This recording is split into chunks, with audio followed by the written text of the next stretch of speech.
हे दोस्तों, मैं चिराग एक और टॉपिक के साथ। तो आज हम देख रहे हैं टारगेट कॉस्टिंग का पार्ट। इसको हम 8 पार्ट्स में कवर करेंगे। सबसे पहले देख रहे हैं ओरिजिन का पार्ट, फिर देखिए कॉन्सेप्ट देखेंगे जिसमें मीनिंग और डेफिनेशन आ जाएगी, फिर ऑब्जेक्टिव्स आएंगे, इसके बाद देखिए इसके स्टेप्स, प्रोसेस, एडवांटेज, प्रॉब्लम और लास्ट में क्या आ जाएगा की प्रिंसिपल का पार्ट। तो इस तरीके से मैंने 8 पार्ट्स कवर कर रखे हैं।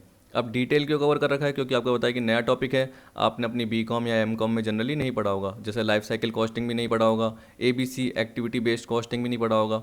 अगर पढ़ा होगा तो अच्छी बात है, नहीं पढ़ा तो यहाँ पे आपको समझ में आ जाएगा। ठीक है, तो सबसे पहले देख रहे हैं ओरिजिन ऑफ टारगेट कॉस्टिंग का पार्ट। अब देखिए ये बोल रहा है कि जो टारगेट कॉस्टिंग है उसका ओरिजिनेशन इमर्ज जो हुआ कहाँ से हुआ, जापान से हुआ 1960 में। अब टारगेट कॉस्टिंग का मतलब क्या है वो तो आपको मीनिंग डेफिनेशन में पता चल जाएगा, लेकिन मैं सिंपल में बता देता हूँ इसका मतलब क्या है।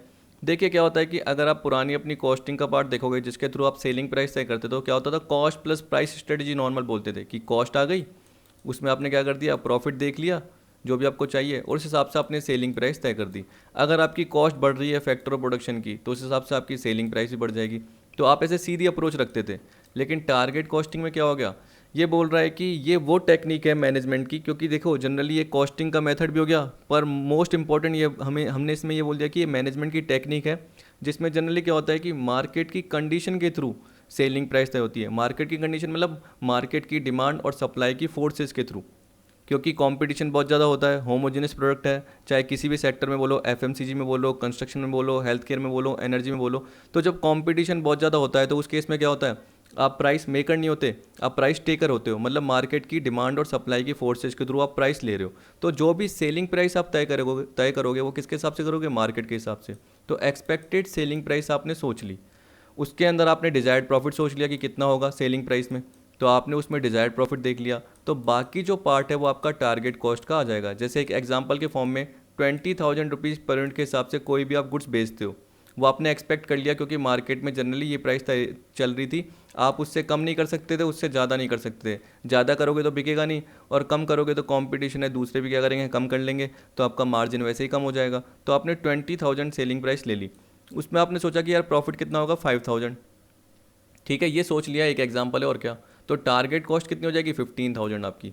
अब टारगेट कॉस्ट ये है जो कि आपको ये डिटरमिन करनी है, ये तय करनी है। पर आपको पता है कि आपकी अभी एक्चुअल कॉस्ट ही कितनी चल रही थी इस प्रोडक्ट की, 17,000 चल रही थी।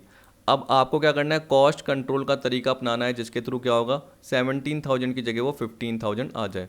तो टारगेट कॉस्टिंग में ये बता रहा है कि किस तरीके से इनिशियली जब भी प्रोडक्ट की डिज़ाइन होती है, डेवलपमेंट का पार्ट आता है, तो किस तरीके से आपको कॉस्ट सेट करनी है, किस तरीके से आपको कॉस्ट कंट्रोल या रिडक्शन का पार्ट करना है। तो वो धीरे धीरे आपको पता चल जाएगा।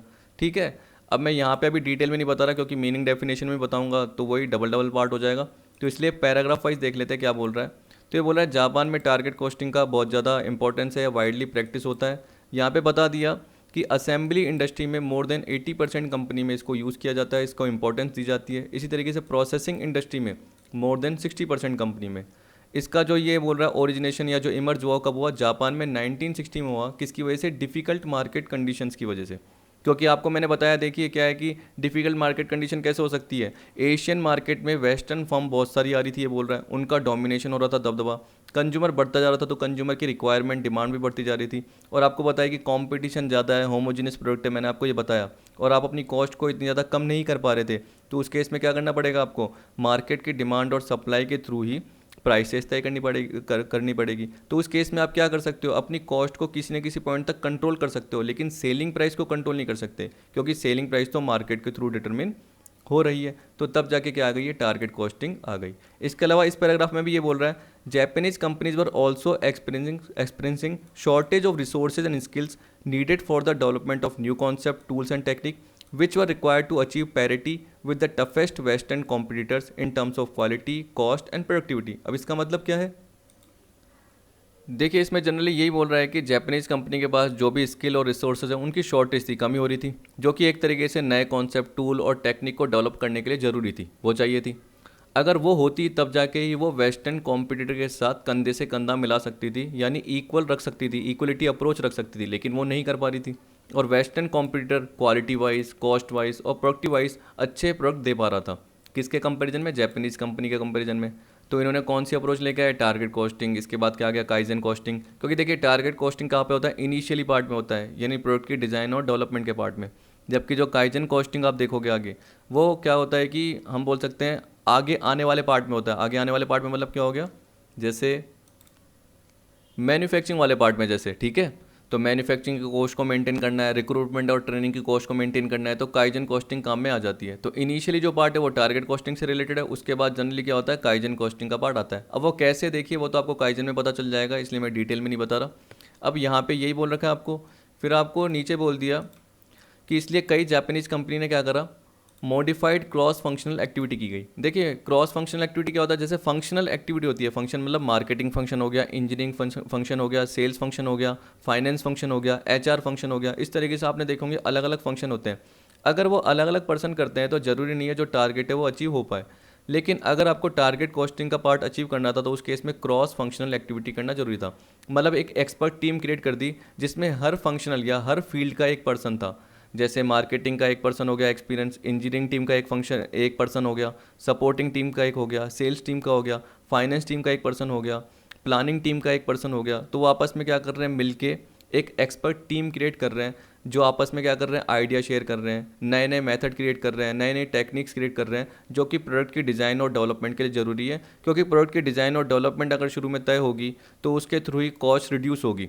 और वो किसके थ्रू होगी, जब आपस में क्या करोगे, आइडिया शेयर करोगे, आपस में एक दूसरे को प्लानिंग स्ट्रेटेजी जो भी है शेयर करोगे। तो उस केस में क्या बन गई, एक टीम बन गई। उसको कोई भी टीम बोल सकते हैं, एक्सपर्ट टीम बोल सकते हैं, टास्क फोर्स टीम बोल सकते हैं, स्पेशल प्रोजेक्ट टीम बोल सकते हैं, कुछ भी नाम दे दीजिए। तो बोला many Japanese company considered modified cross functional activity as use by western firms for manufacturing. तो जैसे वेस्टर्न फर्म्स यूज़ करती थी वैसे ही जापानीज कंपनी ने इसको यूज़ करना चालू कर दिया। They believe that good result can be achieve by combining employees from strategy, planning, marketing, देखिए आगे ना, engineering, finance and production into expert team, एक एक्सपर्ट टीम बना दी। These team were able to examine new methods and technique for the design and development of new product and aimed at increasing the degree of integration between upstream and downstream activity of firm's operation. Target costing दस emerge from this background. तो ये तो आपने पता कर लिया कि एक तरीके से नई मेथड टेक्निक आ जाएगी। इसी तरीके से क्या बोल दिया, किस पे एम किया गया, increasing the degree of integration between upstream and downstream activity of firms operation. इसका मतलब क्या है, अब देखिए यहाँ पे ऑपरेशनल एक्टिविटी से रिलेटेड बोल रखा है। तो अप स्ट्रीम का मतलब ये हो सकता है कि आप जैसे मेटेरियल क्या कर रहे हो, एक्सट्रैक्ट कर रहे हो, कहीं से निकाल रहे हो या कहीं से परचेज करके आ रहे हो, तो वो सारी एक्टिविटी का पार्ट अप स्ट्रीम में आ जाता है नॉर्मल। जैसे मैंने बोला कि कोई वाटर है, अंडरग्राउंड वाटर, वहाँ से आप क्या कर रहे हो, ऑयल एक्सट्रैक्ट करने का, या आप अंडरग्राउंड वाटर को ढूंढने का काम कर रहे हो जिसमें बहुत सारे क्या हैं, ऑयल के रिसोर्सेज आपके अवेलेबल है। तो वो आपने ढूंढ लिया, वहाँ से आपने क्या कर दिया, ऑयल एक्सट्रैक्ट कर दिया, ठीक है। अब उसके थ्रू क्या बनता है, जैसे वो कच्चा ऑयल है तो उसके थ्रू क्या बनेगा, पेट्रोल बनेगा। तो प्रोडक्शन का जो भी पार्ट है, उसके बाद उसको बेचने का पार्ट आ गया, कस्टमर सर्विस का जो भी पार्ट आ गया, वो सारा डाउन स्ट्रीम एक्टिविटीज़ में आ जाता है, ठीक है। तो ये नॉर्मल मैंने बता दिया कि जब आप क्या कर रहे हो, मेटेरियल एक तरीके से एक्सट्रैक्ट कर रहे हो तो अपस्ट्रीम है। उसके बाद जो भी प्रोडक्शन प्रोसेस का पार्ट आ गया, बेचने का पार्ट आ गया, कंज्यूमर सर्विस का पार्ट आ गया, वो डाउन स्ट्रीम एक्टिविटी से रिलेटेड आ जाता है। इस तरीके से बोला जाता है। तो ये पार्ट आ गया। अब आपको बोल दिया टारगेट कॉस्टिंग दस इमर्ज फ्रॉम दिस बैकग्राउंड। लेकिन देखिए ये बोल रहा है कि इसके थ्रू क्या होगा, जब भी हम टारगेट कॉस्टिंग की बात कर रहे हैं तो हमें कॉस्ट को कंट्रोल करना पड़ेगा। तो ये सारे इंपॉर्टेंट है, ये एग्जाम में आ भी सकते हैं, याद रखना कि किस किस का यूज़ किया जा सकता है। आगे भी मैंने बताया हुआ है, पर यहाँ पे देखिए ये ओरिजिन का पार्ट है तो इसलिए यहाँ पे दे दिया। ये बोला है range of specialized tools including functional analysis. तो जापानीज कंपनी ने इनका यूज़ करा। Value engineering, value analysis and concurrent engineering were introduce to support the target costing. This made Japanese companies particularly effective in the area of product design and development. तो देखिए आगे ना, product design and development में इसका use होता है। तो पहले यानी ओरिजिन वाले पार्ट से आपको पता चल जाएगा। अब मैं आपको शॉर्ट में बता देता हूँ, फंक्शनल एनालिसिस क्या होता है, वैल्यू इंजीनियरिंग क्या होता है, वैल्यू एनालिसिस क्या होता है, और कॉन्करेंट इंजीनियरिंग क्या होता है। देखिए एक डिपार्टमेंट है, यहाँ बोल सकते हैं कि एक ऑर्गेनाइजेशन है, उसमें बहुत सारे डिपार्टमेंट है। आप बोल सकते हो फंक्शन अलग अलग होते हैं, मार्केटिंग का पार्ट, रिसर्च एंड डेवलपमेंट का, असेंबलर अलग होगा पार्ट एक तरीके से। तो इस तरीके से बहुत सारे अलग अलग फंक्शन होते हैं, तो उसको आपको एनालिसिस करना है। ये नहीं कि ज़रूरी नहीं कि आप एलिमिनेट करो किसी पर्टिकुलर पार्ट को, लेकिन उस फंक्शन में कितनी कॉस्ट लग रही है तो उसको आप एनालिसिस कर रहे हो, ताकि तभी तो आप अपनी टारगेट कॉस्ट को सेट कर पाओगे, यही तो है। फिर आपको बोल दिया वैल्यू इंजीनियरिंग का पार्ट, क्योंकि तो शॉर्ट पार्ट है। वैल्यू इंजीनियरिंग का मतलब देखिए यहाँ पे बोल रहा है वैल्यू इंजीनियरिंग। अगर आप इंजीनियरिंग का पार्ट देखते हो तो उसमें क्या आता है, डिज़ाइनिंग आ जाती है, मैन्युफैक्चरिंग, कंस्ट्रक्शन का पार्ट आ जाता है, प्रोडक्ट को मेंटेन करने का, सिस्टम या स्ट्रक्चर को मेंटेन करने का पार्ट आ जाता है। तो इंजीनियरिंग एक प्रोफेशन के फॉर्म में हो गया। अब वैल्यू इंजीनियरिंग का मतलब क्या हो गया, इसमें क्या करना है आपको, जो भी डिज़ाइनिंग का पार्ट आ गया, कोई भी मेथड्स आ गए, तो वो जनरली आप सब्स्टिट्यूट कर सकते हो किसके थ्रू, कि जो कॉस्ट कम आ रही है, आपको बहुत सारे अल्टरनेटिव देखने हैं, उस अल्टरनेटिव के थ्रू आपको जिसमें कॉस्ट कम लग रही है तो पर्टिकुलर वही मेथड आप अपनाओगे। बहुत सारी डिज़ाइनिंग की अप्रोचेज होती है, तो आप वो डिज़ाइन चुनोगे जो जनरली आपको क्या बोल रही है, कॉस्ट, जिसमें कॉस्ट कम भी आ रही है और क्वालिटी भी नहीं गिर रही है, जिसकी क्वालिटी रहनी चाहिए, इफेक्टिवनेस रहनी चाहिए, कस्टमर को सेटिस्फेक्शन पूरी मिलनी चाहिए, उसे हम क्या बोलेंगे, वैल्यू इंजीनियरिंग। तो आप क्या कर रहे हो, जो भी मटेरियल की बात कर रहे हो, प्रोसेस की बात कर रहे हो, सिस्टम की बात कर रहे हो, डिज़ाइन की बात कर रहे हो, उसमें आप ऐसे अल्टरनेटिव चुन रहे हो जिससे आपकी क्या है, कॉस्ट कम आए, आप कस्टमर को पूरा का पूरा फिर भी सेटिस्फाई कर पा रहे हो और आप क्वालिटी को नहीं गिरा रहे हो, उसे हम बोलेंगे वैल्यू इंजीनियरिंग। अगर क्वालिटी गिर गई तो उसे वैल्यू थोड़ी बोलेंगे, वो वैल्यू प्रोवाइड कर ही नहीं रहा। वैसे ही वैल्यू एनालिसिस भी यही पार्ट है। देखिए जैसे इंजीनियरिंग का पार्ट बोल रहा हूँ, वैसे आप पूरे फॉर्म का एनालिसिस कर रहे हो, तो इसमें सारा पार्ट आ गया, इसमें इंजीनियरिंग का पार्ट भी आ गया, फंक्शनल भी आ गया, तो पूरे सिस्टम की बात कर रहा है। यहाँ पे जनरली डिज़ाइन का पार्ट आ गया, मैन्युफैक्चरिंग का पार्ट आ गया, प्रोसेस का पार्ट आ गया, लेकिन यहाँ पे क्या हो गया, पूरे ऑर्गेनाइजेशन से रिलेटेड वैल्यू एनालिसिस का पार्ट आ गया। ठीक इसी तरीके से आपका कॉन्करेंट इंजीनियरिंग का पार्ट बोल रहा है, इसका मतलब क्या होता है, देखिए इसमें जनरली ये बोलता है कि जो भी प्रोडक्ट को आप डिज़ाइन कर रहे हो या डेवलप कर रहे हो, उससे रिलेटेड अलग अलग स्टेजेस चलती है, जैसे पहली स्टेज, फिर दूसरी स्टेज, तीसरी स्टेज, तो बहुत ज़्यादा टाइम लगता है। और पर्टिकुलर बोल सकते हैं कि प्रोडक्ट को डेवलप होने में बहुत ज़्यादा टाइम लग सकता है, लेकिन कॉन्करेंट में क्या होता है कि वो जो स्टेज है वो साथ साथ चल रही होती है, जैसे फर्स्ट सेकंड थर्ड नहीं, वो एक साथ चल रही है कॉन्करेंट, जिसको हम साइमल्टेनियस इंजीनियरिंग भी बोल सकते हैं, क्योंकि वो साथ साथ चल रही है। जब साथ साथ चल रही है तो क्या हो गया, पर्टिकुलर एक स्टेज का वेट नहीं करना पड़ रहा, जब वो स्टेजेस साथ साथ चल रही है तो आपका टाइम बचेगा, टाइम बचेगा तो एफर्ट बचेगा, जो हम बोल सकते हैं कि हमारी कॉस्ट ज़्यादा लग रही है, वो कॉस्ट भी क्या होगी, कम होगी, प्रोडक्टिविटी बढ़ेगी, तो वो सारा पार्ट इसमें आ जाएगा, नॉर्मल पार्ट। तो ये सारे किससे रिलेटेड है, प्रोडक्ट डिज़ाइन और डेवलपमेंट से रिलेटेड। तो आई होप आपको समझ में आ गया होगा। अब आप आगे देखोगे ना पर्टिकुलर, तो सारे सिमिलर है और आपको पूरे के पूरे पॉइंट समझ में आएंगे, और अगर आप पीडीएफ भी पढ़ लोगे तो भी आपको समझ में आ जाएंगे। They were able to identify all relevant element to formulate a holistic management approach in order to achieve performance level to meet the firm's objective.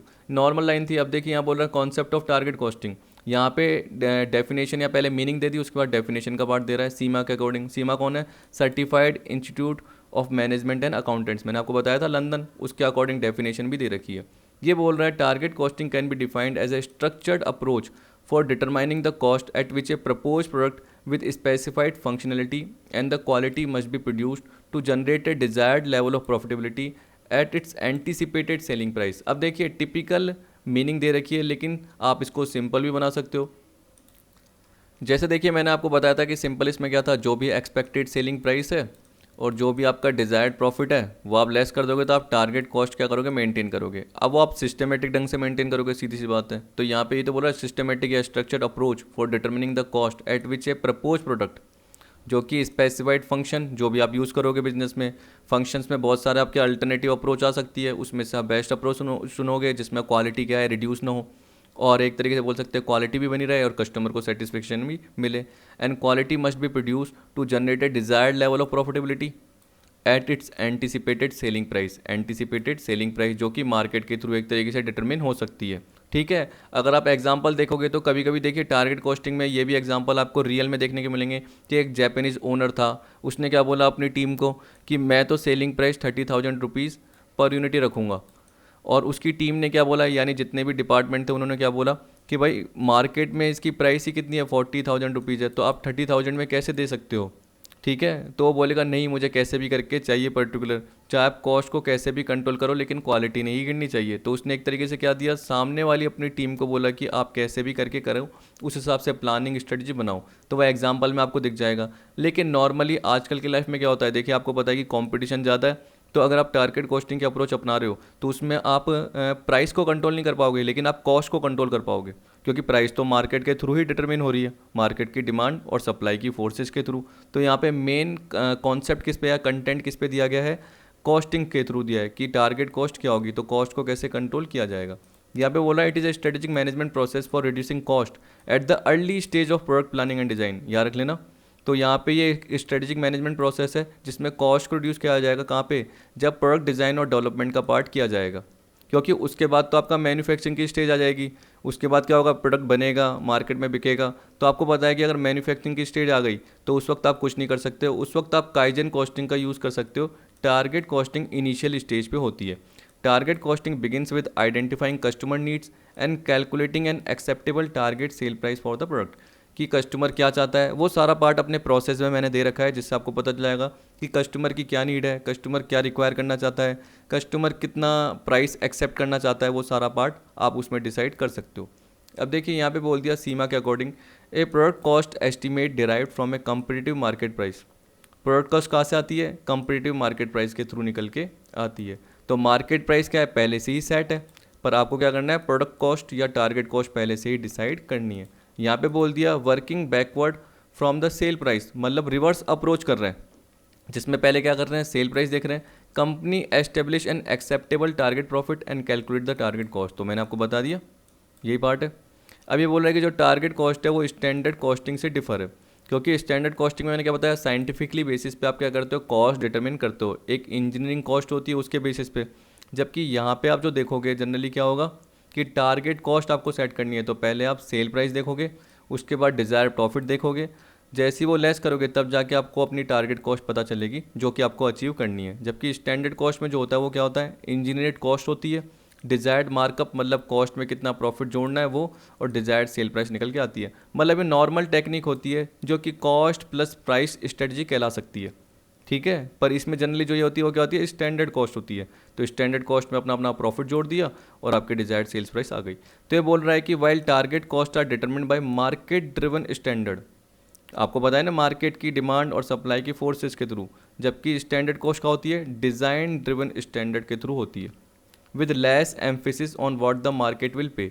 तो इसमें एम्फेसिस इसमें नहीं किया जाता कि मार्केट क्या पे करेगा, जबकि टारगेट कॉस्टिंग में क्या है, कॉम्पिटिशन ज़्यादा है, मैंने आपको बोला, ठीक, होमोजेनियस प्रोडक्ट बहुत ज़्यादा है, एक जैसे प्रोडक्ट क्वालिटी के, शेप के, साइज के बिक रहे हैं, तो उस केस में कस्टमर कहीं भी जा सकता है। तो उस केस में क्या करोगे, मार्केट की प्राइस ही आपको सेट करनी पड़ेगी, क्योंकि कंपनीज क्या होती है, प्राइस यहाँ पे क्या होती है, टेकर होती है, ना कि प्राइस मेकर। वो प्राइस क्रिएट कर ही नहीं कर सकती, वो मार्केट के थ्रू ही प्राइस क्या करेगी, लेगी। अब यहाँ पे बोल दिया the target cost is normally less than current cost, thus manager must try to reduce cost from the design and manufacture of the product. Generally जो टारगेट कॉस्ट होती है वो क्या होगी, करंट कॉस्ट से कम होगी। जैसे मैंने आपको अपने एग्जांपल में बताया था कि 15,000 रुपीज़ कॉस्ट है टारगेट, और आपकी रियल में कॉस्ट कितनी आ रही है, 17। तो आपको क्या करना पड़ेगा, कॉस्ट को कंट्रोल करना पड़ेगा या कॉस्ट को रिड्यूस करना पड़ेगा। Thus manager must try to reduce cost from the design and manufacture product. तो इसलिए इनिशियल स्टेज पे कॉस्ट को कम करना पड़ेगा। The plan cost reduction is sometime refer to as the cost drift. इसको क्या बोलते हैं, कॉस्ट ड्रिफ्ट। क्यों, क्योंकि देखिए मैंने एक डायग्राम कवर करा हुआ है जिससे आपको पता चल जाएगा। जैसे देखिए इसमें क्या बोल रहा है, ये एक्चुअल कॉस्ट है, ये प्रॉफिट है, और ये करंट मार्केट प्राइस चल रही है, दे रखा है। अब अगर आपने जो करंट मार्केट प्राइस सोची कि एक्सपेक्टेड मार्केट प्राइस ये हो जाएगी, यानी पहले ये चल रही थी, अब जनरली बोल दिया कि ये प्राइस हो जाएगी, प्राइस कम हो गई, तो उस केस में आपको करना पड़ेगा, अगर आपने एक्सपेक्टेड मार्केट प्राइस सोच ली तो ये ड्रिफ्ट का पार्ट आ गया, क्योंकि आप सोच सकते हो कि उस केस में क्या होगा, जो एक्चुअल कॉस्ट थी वो यहाँ तक आ रही है, अब देखिए एक्चुअल कॉस्ट क्या आ रही है, यहाँ तक आ रही है। तो जो भी डिज़ायर्ड प्रॉफिट है वो आपने इसमें सोच लिया कि एक्सपेक्टेड मार्केट प्राइस में हम अपना जो प्रॉफिट है पहले चलो ज़्यादा कमा रहे थे, लेकिन अब थोड़ा सा प्रॉफिट कम कर लेते हैं, उस हिसाब से हमें क्या करना पड़ेगा, कॉस्ट देखनी पड़ेगी। तो कॉस्ट का एलिमेंट देखिए यहाँ पे कितना ज़्यादा था और यहाँ पे देखिए ड्रिफ्ट हो गया, तो ये रिक्वायर्ड कॉस्ट रिडक्शन, इतनी हमें कॉस्ट रिडक्शन करनी है फ्यूचर में, तो वो टारगेट कॉस्टिंग का पार्ट आ गया, ठीक। तो एक्चुअल कॉस्ट आपको शुरू में पता थी, उसके बेसिस पे आपने क्या करा, अगर मार्केट प्राइस कम हो गई तो उस बेसिस में आपने प्रॉफिट देखा, और प्रॉफिट देखने के बाद अपनी कॉस्ट का पार्ट को देखा। तो यहाँ पे यही बोल रहा है इस पर्टिकुलर पॉइंट में, कहाँ गया, ये रहा, cost can be reduce in variety of way such as following, simplifying the design, reducing the cost of direct material, reducing the direct labour cost, eliminating waste, ये नॉर्मल तरीके हैं। Target costing tries to reduce cost as shown in exhibit 17.1, जो कि मैंने आपको इसमें बताया था। ये बोल रहा है the bar at the left is exhibit 17.1 shows the actual cost and profit that can be earn during the current period, ये वाला पार्ट। The bar at the right show that the market price is expected to decline in the future, तो आपको पता है कि market price कितनी decline हो जाएगी फ्यूचर में। The target cost is estimated as the difference between the expected market price and the desired profit, तो देखिए एक्सपेक्टेड मार्केट प्राइस और डिजायर्ड प्रॉफिट है उसका डिफरेंस या टारगेट कॉस्ट। तो आपको पता है कि जो कॉस्ट है आपकी वो भी ड्रिफ्ट हो गई, पहले कॉस्ट ज़्यादा थी, अब आपको कॉस्ट कम करनी है। रिडक्शन के लिए क्या करोगे, वेस्टेज कम करोगे, डायरेक्ट मटेरियल डायरेक्ट लेबर की कॉस्ट को रिड्यूस करोगे, डिज़ाइन को सिंप्लीफाई करोगे, या बहुत सारे अल्टरनेटिव देखोगे उसके हिसाब से। अगर कोई फंक्शन देखोगे या सिस्टम देखोगे, प्रोसेस जिसमें कॉस्ट ज़्यादा लग रही है, तो उसको एलिमिनेट करने की कोशिश करोगे। अब वो सिस्टम अगर एलिमिनेट नहीं होता तो उसको कम करने की कोशिश करोगे उसकी कॉस्ट को, तो ये बोल रहा है। तो वो सारा पार्ट किस में आता है, टारगेट कॉस्टिंग में आ जाता है। तो यहाँ पे देखिए ये बोल रखा है कि कौन कौन सी अप्रोच यूज़ करोगे। जैसे आपने देखा था functional analysis, value engineering, value analysis, concurrent engineering, वैसे क्या होती है रिवर्स इंजीनियरिंग भी होती है। यहाँ पे बोल रहा है to reduce the cost in target costing the following analysis need to be made. देखिए इसका मतलब जनरली ये हो सकता है कि जब भी हम क्या करते हैं कोई भी पर्टिकुलर प्रोडक्ट देखते हैं किसी दूसरी कंपनी का, और देखिए वो सामने वाला हमारा कॉम्पिटिटर है, अगर वो कोई अच्छी चीज़ निकाल के लेके आ गया तो हम क्या करते हैं जनरली उसका डुप्लीकेट क्रिएट कर लेते हैं। तो हम कैसे करेंगे, पहले उसके प्रोडक्ट को देखेंगे उसने क्या क्या क्रिएट किया है, तो उसके सारे पार्ट को हम क्या करेंगे निकाल देंगे, टीयर कर देंगे, मतलब तोड़ देंगे। ये मान के चलिए कि देखो मोबाइल कंपनी है अगर कोई भी, ठीक, जैसे मान के चलो कि सैमसंग है, उसने कोई नया प्रोडक्ट निकाला जो कि बहुत अच्छा एक तरीके से चल रहा है आपको लग रहा है, या शुरू में उसने निकाल लिया, तो उसने क्या क्या फीचर्स यूज़ किए होंगे। तो जो कंपनी है मान के चलो वीवो, वो देखेगी कि इसने क्या क्या यूज़ करे, तो वो सैमसंग के मोबाइल को देखेगी। एक मशीन है मान के चलो मोबाइल, तो मोबाइल को देखेगी, उसके अंदर के सारे पार्ट्स को देखेगी और उसने क्या क्या यूज़ किया है, ताकि हम भी एक तरीके से कॉस्ट कंपिटेंस के पॉइंट ऑफ व्यू से कॉस्ट को रिड्यूस कर सकें और सारे के सारे फीचर प्रोवाइड कर सके। हाँ देख, पेटेंट को देखते हुए याद रखना, ये नहीं कि इलीगल तरीके से।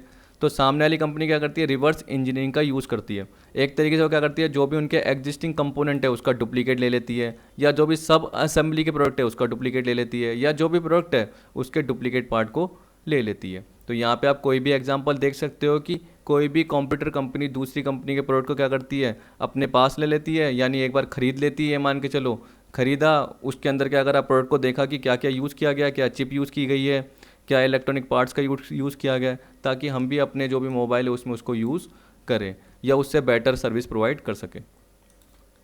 जैसे आप है ना वो सिविल इंजीनियरिंग का पार्ट देखते हो, उसमें क्या होता है, आप ब्रिज देखते हो, जैसे इंडिया में कोई भी ब्रिज या पुल देखते हो, तो ये मान के चलो कि वो जो भी आइडिया थॉट प्रोसेस है, क्या पता बाहर की किसी फॉरेन कंट्री के ब्रिज या पुल के आइडिया के थ्रू लिया हो। तो आप उनका फ्रेमवर्क या बोल सकते हो जो भी नक्शा है वो सारा का सारा पार्ट पहले से देख लेते हो, ताकि कोई भी दिक्कत हो बाद में ना हो सके। ठीक है, क्योंकि अगर आप इनिशियली स्क्रैच से स्टार्ट करोगे तो आपको बहुत ज़्यादा टाइम लगेगा। इससे अच्छा आपने क्या करा, दूसरी कंपनी का जो पर्टिकुलर पहले से बना हुआ प्रोडक्ट है उसको आपने देख लिया, और उसके बेसिस में आपने क्या कर दिया, उसमें अपने डिज़ाइन फीचर ऐड कर दिए, और उसके हिसाब से आपने क्या कर दिया, कॉस्ट को रिड्यूस करने का काम कर दिया।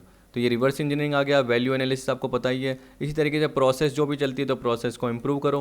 तो देखिए प्रोसेस इंप्रूव का मतलब ही क्या है, वही वेस्टेज जो भी हो रहा है उसको रिड्यूस करो। जो भी आप मटेरियल लेबर खरीद रहे हो तो वो कॉस्ट वाइज सस्ते खरीदो ये बोल सकते हैं, और क्वालिटी वाइज अच्छे खरीदो, ये हो सकता है, जिससे प्रोसेस में क्या होगा, इंप्रूवमेंट होगा।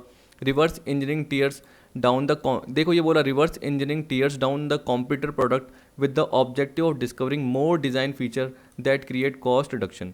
तो रिवर्स इंजीनियरिंग के थ्रू क्या होगा, कंप्यूटर के प्रोडक्ट को टीयर डाउन कर दिया जाएगा, मतलब पूरा ओपन कर दिया जाएगा, जिससे पता चल सके कि डिज़ाइन के फीचर और क्या क्या हो सकते हैं या क्या अल्टरनेटिव हमें मिल सकते हैं, जिससे कॉस्ट को रिड्यूस किया जा सके। Value analysis attempt to assess the value placed on various product functions by customer, जो मैंने आपको बताया था शुरू में ऊपर, वैल्यू इंजीनियरिंग और value analysis. If the price customer are willing to pay for a particular function is less than its cost, the function is a candidate for elimination. देखिए सीधी सी बात है कि अगर हम फंक्शन की बात कर रहे हैं, अलग अलग प्रोडक्ट फंक्शन, जो कि एक प्रोडक्ट को प्रोड्यूस करने के लिए बहुत सारे फंक्शन होते हैं, अगर लग रहा है कि किसी पर्टिकुलर फंक्शन के लिए कस्टमर कम प्राइस देगा और उस फंक्शन की कॉस्ट ज़्यादा लग रही है, तो उस फंक्शन को हम एलिमिनेट भी कर सकते हैं, या उस फंक्शन को हम ऐसे करना चाहेंगे कि उसकी कॉस्ट रिड्यूस हो जाए। ठीक है, another possibility to find way to reduce cost of providing the function example using common components. Both reverse engineering and value analysis focus on product design to achieve cost reduction. The processes used to produce and market the product are also source of potential cost reduction. Thus, redesigning process to improve their efficiency can also contribute to achieving the needed cost reduction. इसी तरीके से क्या बोलते हैं, जो आपने product design करी उसको आप रीडिज़ाइन भी कर सकते हो, कैसे, दूसरे प्रोडक्ट के साथ कंपेयर करके। तो आपके कुछ प्रोडक्ट में कमी होगी, कस्टमर से आप एक तरीके से क्या कर रहे हो, वेरीफाई करवा रहे हो। इसी तरीके से जो भी प्रोसेस में आपने क्या कर दिया, जो भी पर्टिकुलर गुड्स को प्रोड्यूस करने के लिए आपने प्रोसेस को यूज़ किया है, ये बोल रहा है, तो उस प्रोसेस में क्या कॉस्ट लग रही है, उसको कैसे एलिमिनेट किया जा सकता है या कैसे रिड्यूस किया जा सकता है, वो सारे आप पोटेंशियल कॉस्ट के सोर्सेस ढूंढ रहे हो। ये सारा पार्ट इसमें आ गया। अब देखिए आपको स्टेप्स बोल रखा है, स्टेप्स इन टारगेट कॉस्टिंग। अब देखिए स्टेप तो पहले भी बता चुका हूँ। नॉर्मली क्या बोल रहा है ये, to conduct market research in order to see what products are in the market place. सीधी सी बात है, कंप्यूटर है, बहुत सारे प्रोडक्ट है, तो मार्केट में कौन कौन से प्रोडक्ट है उस तरीके से मार्केट रिसर्च किया गया, सर्वे किया गया। तो ये बोल रहा है what new product the computer are trying to bring in the market to a certain customers requirement and the price they can afford for the product. तो यही पार्ट आ गया कि वो कैसे प्राइस अफोर्ड कर सकते हैं मार्केट में, कस्टमर की रिक्वायरमेंट क्या क्या है मार्केट में, और कौन से कॉम्पिटेंट नए प्रोडक्ट ला सकते हैं, पहले वो डिसाइड कर दिया। फिर आपको बोल दिया determining the price margin and cost feasibility, कि हमारी प्राइस क्या होगी, तो वो किसके हिसाब से होगी, टारगेट प्राइस मार्केट सर्वे के बेसिस पे, मतलब मार्केट के डिमांड और सप्लाई की फोर्सेस के थ्रू मार्केट प्राइस डिटरमिन हुई। तो आपको पता है कि आपने बहुत सारे प्रोडक्ट कंसिडर कर लिए, कस्टमर की रिक्वायरमेंट देख ली, उसके हिसाब से आपने देखा कि मार्केट की प्राइस क्या हो सकती है at which the product can be sold on the selling price is standard margin is determine to finally come to the cost figure. तो आपने अपना एक मार्जिन देख लिया, जैसे ही सेलिंग प्राइस में वो मार्जिन हटाओगे तो बाकी क्या आएगा, टारगेट कॉस्ट का पार्ट आ जाएगा। तो देखिए target price minus target profit, या इसको आप वही बोल सकते हो एस्टिमेटेड सेलिंग प्राइस जो मार्केट के हिसाब से है, ये डिजायर्ड प्रॉफिट हो गया is equal to target cost का पार्ट आ गया। To meet margin target by design improvement if the product design can not be produce in the cost range decided. ये बोल रहा है कि अगर जो भी प्रोडक्ट डिज़ाइन किया गया है प्रोडक्ट से रिलेटेड, अगर वो कॉस्ट रेंज के अंदर नहीं आ रहा, तो उस केस में क्या करेंगे, value engineering is use to drive down the product cost to a level at which target price and margin can be attend. इसका मतलब क्या है, देखिए मैं पहले भी इसमें बता चुका हूँ कि जनरली इसमें क्या है, इंजीनियरिंग की बात कर रहा है तो इसका मतलब वही डिज़ाइनिंग, मैन्युफैक्चरिंग, कंस्ट्रक्टिंग, मेंटेनिंग, वो सारा पार्ट इसमें आ जाता है किसी पर्टिकुलर सिस्टम से रिलेटेड, प्रोसेस से रिलेटेड। लेकिन हम किसकी बात कर रहे हैं जनरली, जब भी टारगेट कॉस्टिंग की, इनिशियली जब भी प्रोडक्ट डिज़ाइन होता है या डेवलप होता है, तो उसमें वैल्यू इंजीनियरिंग कैसे होगी, जब डिज़ाइन होगी तो उसमें बहुत सारे अल्टरनेटिव हो सकते हैं। तो कौन से मेथड ऑफ डिज़ाइन को आप यूज़ करोगे जिससे आपकी कॉस्ट भी रिड्यूस हो सके, और जो क्वालिटी आप कस्टमर को देना चाहते हो जिससे कस्टमर सेटिस्फाई होगा, वो पर्टिकुलर आप देना चाहोगे। बस यही इसमें जनरली बोल रहा है। तो उस केस में क्या करोगे, अगर product design can not be produce in the cost range decide, तो उस केस में आप वैल्यू इंजीनियरिंग का यूज़ करोगे, जिससे क्या हो जाए, जो भी प्रोडक्ट की कॉस्ट आ रही है वो एक तरीके से रिड्यूस हो जाए, जो भी आप लेवल चाहते हो, यानी जो भी आप टारगेट कॉस्ट चाहते हो वहाँ तक, eight which target price and margin can be attend, जिसके थ्रू आप अपनी सेलिंग प्राइस डिसाइड कर सको। सेलिंग प्राइस तो पहले से डिसाइड है, मतलब आप अचीव कर सको जो भी टारगेट प्राइस है, और जो भी आप टारगेट प्रॉफिट चाहते हो या मार्जिन चाहते हो वो भी अचीव हो जाए। फिर आपको क्या बोल दिया इसमें, टू इम्प्लीमेंट कंटिन्यूस इंप्रूवमेंट। अब देखिए कंटिन्यूस इंप्रूवमेंट तो किसकी वजह से होगा, वही मैंने आपको बताया, वैल्यू एनालिसिस का पार्ट आ गया, वैल्यू इंजीनियरिंग का पार्ट आ गया। तो जिससे पता चल जाएगा किसी भी पर्टिकुलर फंक्शन में गलत, जैसे डिज़ाइनिंग का फंक्शन हो गया, मैंने बताया डिज़ाइन फेज है, तो उसमें बहुत सारे फंक्शन हो रहे हैं, तो किसी भी पर्टिकुलर फंक्शन में या प्रोसेस में फालतू का वेस्ट तो नहीं हो रहा रिसोर्सेज का, तो वो जो नॉन वैल्यू पार्ट है जिससे बहुत ज़्यादा कॉस्ट ऐड होके आ रही थी फालतू के लिए, तो वो नॉन वैल्यू वाले पार्ट को आप हटा दोगे, क्योंकि वैल्यू इंजीनियरिंग में उसी फंक्शन को लोगे जो वैल्यू प्रोवाइड कर रहा है, जो कॉस्ट को क्या कर रहा है, रिड्यूस कर रहा है। This is needed to ensure that targeted cost level are maintained subsequent to design phase. Value engineering technique is applied for reduction of waste, misuse etcetera and for elimination of non value added cost and processes. तो ऐसे process जो value ज़्यादा add ही नहीं कर रहे हैं और एक तरीके से कॉस्ट ज़्यादा बढ़ा रहे हैं, कॉस्ट बर्डन बढ़ा रहे हैं, तो उनको हम क्या करेंगे, हटा देंगे, ये बोल रहे हैं।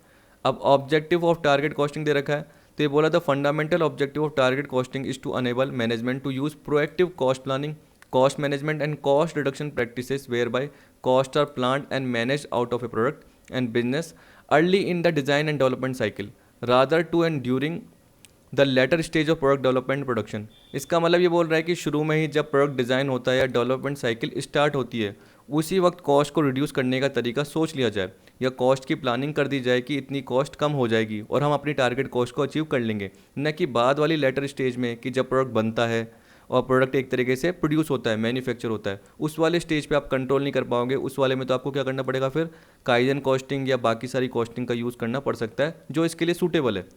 ठीक, अब देखिए यहाँ पे क्या बोल रहा है जनरली इस पैराग्राफ में, कि जनरली किस पे अप्लाई होता है, नए प्रोडक्ट पे। लेकिन कभी कभी अगर आपको प्रोडक्ट का मॉडिफिकेशन करना है या प्रोडक्ट को एक तरीके से नया प्रोडक्ट लाइन को इम्प्रूव करना है, तो उस केस में जनरली ये अप्लाई हो सकता है। लेकिन बोला it might also be use for existing product, लेकिन इसमें बहुत ज़्यादा डिफिकल्ट हो जाएगा। क्यों? क्योंकि एग्जिस्टिंग प्रोडक्ट की पहले से ही कॉस्ट निकली हुई है, ठीक है, और ये बोल रहा है कि उसके थ्रू पहले से सेलिंग प्राइस डिसाइड की हुई है। अब अगर आप चाहो कि यार आप सोच रहे हो कि कॉस्ट को कंट्रोल करें, तो बहुत मुश्किल हो जाएगा, क्योंकि एग्जिस्टिंग प्रोडक्ट पहले से ही बना हुआ है। तो नए प्रोडक्ट के केस में या इस एग्जिस्टिंग प्रोडक्ट को अगर आप मॉडिफाई करना चाहते हो तब हो सकता है। कह रहा है but cost are more difficult to reduce once a product is develop and design. तो अगर प्रोडक्ट डेवलप और डिज़ाइन हो जाता है उसके बाद कॉस्ट को कम करना मुश्किल है। इसलिए बोल रहा है कि अगर इसको मॉडिफाई कर रहे हो तो अलग बात है, और एक नया प्रोडक्ट है तो बहुत अच्छी बात है, उस वक्त तो टारगेट कॉस्टिंग आराम से यूज़ हो जाएगी। फिर ये बोला target costing is primary used and most effective in the product development and design stage. ये तो बार बार हमने बोला the cost most typically emphasized in the target costing process are such thing as metal and purchase part, conversion cost मैंने आपको बताया जिसमें डायरेक्ट मेटल का पार्ट नहीं आता, डायरेक्ट लेबर आता है, डायरेक्ट एक्सपेंस आता है, और जितने भी फैक्ट्री ओवरहेड आते हैं वो सारे पार्ट आ जाते हैं। तो ये बोल रहा है conversion cost such as labour and identifiable overhead expenses, जो आप अपोर्शन कर सकते हो, सीधी सी बात। Tooling cost, development expenses, depreciation, ये सारी कॉस्ट के पार्ट को देखा जाएगा। However all cost and asset that may be affected by early product planning decision should be considered। यही बोल दिया, वही सीधी सी बात है, प्रोडक्ट डेवलपमेंट एंड डिज़ाइन से रिलेटेड जो भी कॉस्ट है और जो भी असेट है उसको ही देखा जाएगा। This would include more indirect overhead expense through the production stage and beyond such as service cost and asset like inventory, ये सब कुछ देखा जाएगा। Target costing is intended to get manager thinking ahead and comprehensively about the cost and other implication of the decision they make. वही decision making का approach बढ़ा रहा है मैनेजर ताकि आगे के बारे में सोच सके और एक तरीके से डिटेल किसी भी पर्टिकुलर प्रोसेस के बारे में सोच सके। ये नहीं कि उसको पर्टिकुलर प्रोसेस के बारे में पता नहीं है तो उसको आगे के बारे में सोचना, ये बोल दिया। फिर आपको बोल दिया target costing is as much a significant business philosophy as it is a process to plan, manage and reduce cost. तो जैसे आप क्या सोचते हो कि पर्टिकुलर प्लान बनाते हो, मैनेज करते हो, कॉस्ट को रिड्यूस करते हो, वैसे टारगेट कॉस्टिंग एक तरीके से कॉस्टिंग मेथड ना होते हुए मैनेजमेंट की एक अच्छी टेक्निक है, बल्कि मैनेजमेंट टेक्निक से बढ़कर भी है, ये बोला जाता है कभी कभी इसको। It emphasises understanding the market and competition, it focuses on customer requirement in term of quality, function and delivery. क्योंकि देखिए अभी हमने क्या बोला कि हमने सेलिंग प्राइस एस्टिमेट कर दी किसके हिसाब से, कस्टमर की रिक्वायरमेंट के हिसाब से। आपने स्टेप्स में देखा था कस्टमर क्या एक तरीके से प्राइसेस चाहता है, तो यहाँ पे बोल दिया कि क्वालिटी, फंक्शन, डिलीवरी और साथ में प्राइस, उसके अकॉर्डिंग हमने कस्टमर की रिक्वायरमेंट के अकॉर्डिंग प्राइसेस सेट कर दी। It recognize the necessity to balance the trade off across the organization and establishes team to address them early in the development cycle. तो आप जो एक्सपर्ट टीम बनाते हो हर फंक्शन के, आपको पता है कि एक्सपर्टीज़ को चुन लेते हो, मार्केटिंग के, इंजीनियरिंग के, फाइनेंस के, एचआर के, और साथ में मिलकर अपने आइडिया शेयर करते हैं, अपनी एक्सपर्टीज शेयर करते हैं, जिससे जो ऑर्गेनाइजेशन के अंदर जो भी फंक्शन हो रहे हैं एक्स्ट्रा उसको ट्रेड ऑफ किया जा सके, या जो भी कॉस्ट एक तरीके से जहाँ ज़्यादा हो रही है उसको रिड्यूस किया जा सके। जनरली इसका मतलब ये है, ठीक है।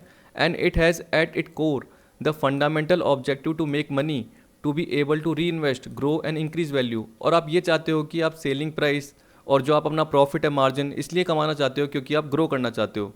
हर कोई कंपनी यही चाहती है, तो वो ये चाहेगी कि जो भी उसकी टारगेट सेलिंग प्राइस है वो पर्टिकुलर अचीव हो जाए, और जो टारगेट कॉस्ट है मेन वो अचीव हो जाए, जिसके थ्रू वो प्रॉफिट कमा सके, जिससे वो क्या करेगी, अपना जो भी मनी मिलेगा उसको री इन्वेस्ट करेगी, वापस से ग्रो करेगी और उसकी वैल्यू बिजनेस की बढ़ती जाएगी। अब इसके 3 ऑब्जेक्टिव दे रखे हैं, वो क्या बता रखे हैं, वही कि मेन ऑब्जेक्टिव क्या होगा टारगेट कॉस्टिंग का, वही नए प्रोडक्ट की कॉस्ट को लोअर करना, जिससे जो भी डिजायर्ड प्रॉफिट लेवल है उसको इंश्योर किया जा सके।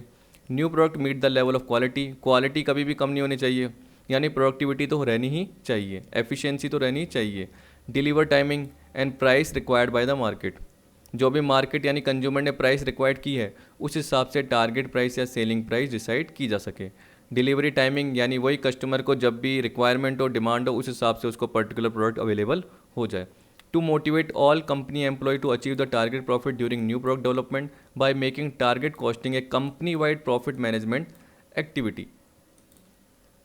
देखिए सीधी सी बात है, टारगेट प्रॉफिट पहले से आपने सेट कर दिया तो सारे कंपनी के एम्प्लॉयज़ को क्या करेंगे, जो भी मैनेजर, हम टॉप मैनेजमेंट की बात करेंगे, वो मोटिवेट करेंगे कि पर्टिकुलर आपको क्या करना है, ये टारगेट प्रॉफिट तो अचीव करना ही करना है। तो ये सारा पार्ट इसमें दे दिया, ये 3 ऑब्जेक्टिव हो गए।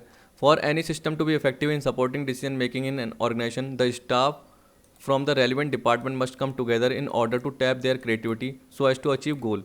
देखिए वही सबके आइडिया शेयर किए जाएंगे, तो जैसे मैंने आपको टीम बोल दिया, एक्सपर्ट टीम बन जाएगी, तो वही पार्ट आ जाएगा। In other words the company require a non conflicting and rational system for consensus building and decision making, मतलब सबकी अप्रोच सेम रहे, सब एक दूसरे से सहमत रहे, कोऑपरेटिंग की यानी कोऑपरेटिंग का प्रोसीजर रहे एक तरीके से हर डिपार्टमेंट में, जिससे डिसीजन मेकिंग क्या हो सके, आसान हो सके।